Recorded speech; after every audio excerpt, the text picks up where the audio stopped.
মাঠ সমতল রেখে রাখা ছাড়া নির্বাচন করা উচিত নয়, কিন্তু ভাইস চ্যান্সেলর সাহেব মাঠ সমতল না করে অসমতল মাঠে তিনি নির্বাচন করে সাধারণ ছাত্রদেরকে প্রতারিত করেছেন। কোনো একটি রাজনৈতিক সংগঠন বা কারো উদ্দেশ্য সাধনের জন্য বিশ্ববিদ্যালয় কর্তৃপক্ষ একগুঁয়েভাবে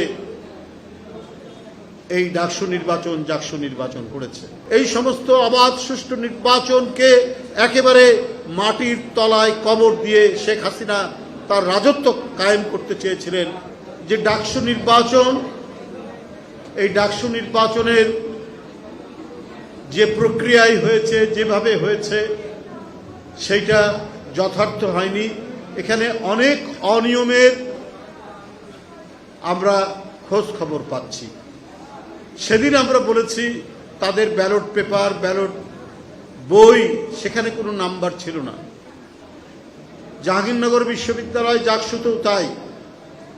একজন ভোটার সকালবেলায় হাতে লিখে সই করে তাকে ভোটার বানানো হয়েছে, কিন্তু এটা কর্তৃপক্ষ আমলে নেয়নি। ঢাকা বিশ্ববিদ্যালয় কর্তৃপক্ষ তাদের বিরুদ্ধে যে অনিয়ম, তাদের বিরুদ্ধে যে সমস্ত অভিযোগ উঠেছে সেগুলো আমলে নেয়নি, পাত্তাই দেয়নি। কিন্তু প্রতিদিন আমরা দেখতে পাচ্ছি অনিয়মের একটার পর একটা চিত্র, একটা ছবি ভেসে আসছে। ব্যালট পেপার পাওয়া গেছে, ছাপানো হয়েছে নীলক্ষেতে, সংবাদপত্রে এসছে, গণমাধ্যমে এসছে। এটাকে আপনি চাপা দিবেন কি করে ভাইস চ্যান্সেলর সাহেব?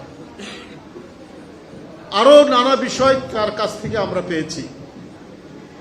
এই ডাকসু নির্বাচনকে, আমাদের ডাকসু নির্বাচন হওয়া নিয়ে আমাদের কোনো বিতর্ক বা বিরোধ নেই, কিন্তু যে পদ্ধতিতে হয়েছে আমরা সেই পদ্ধতির বিরোধিতা করছি।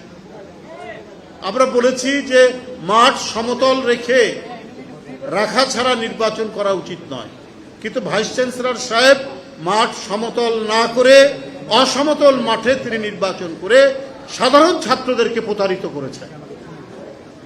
এই কথা একবার বলেছি আমি, সেটা আবারও প্রমাণিত হলো যে নীলক্ষেত থেকে ব্যালট পেপার ছাপানো হয়েছে। তো তাহলে কোনো একটি মহল বিশেষ, কোনো একটি রাজনৈতিক সংগঠন বা কারো উদ্দেশ্য সাধনের জন্য বিশ্ববিদ্যালয় কর্তৃপক্ষ একগুঁয়েভাবে এই ডাকসু নির্বাচন জাকসু নির্বাচন করেছে। সবারই প্রত্যাশা ডক্টর ইউনূস সাহেবের এই সময়টাতে শেখ হাসিনার আমলের যত পাপ, যত অনিয়ম, যত অনাচার,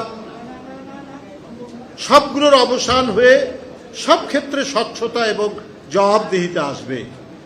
কিন্তু বিভিন্ন প্রতিষ্ঠানে নানা কিসিমের লোকরা অবস্থান করে এই স্বচ্ছতা, জবাবদিহিতা সেগুলোকে বাধাগ্রস্ত করছেন এবং একটি রাজনৈতিক উদ্দেশ্যে, অশুভ উদ্দেশ্যে কাজ করে যাচ্ছে। এইটা অন্তর্বর্তীকালীন সরকারের দেখা উচিত ছিল, তাদের আরো বেশি ইন্টারভেনশন করা উচিত ছিল। সরকার তো সব দিকে চোখ রাখবেন, অন্তর্বর্তীকালীন সরকার তো কোথাও আলাদা বিভিন্ন প্রতিষ্ঠানকে আলাদা আলাদা একেবারে স্বাধীন দেশ করে দেয়নি।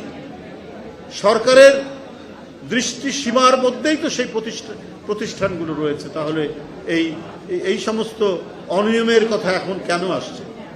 তো এই প্রক্রিয়া যদি চলতে থাকে, আগামী জাতীয় নির্বাচন অত্যন্ত ঝুঁকিপূর্ণ হয়ে যাবে।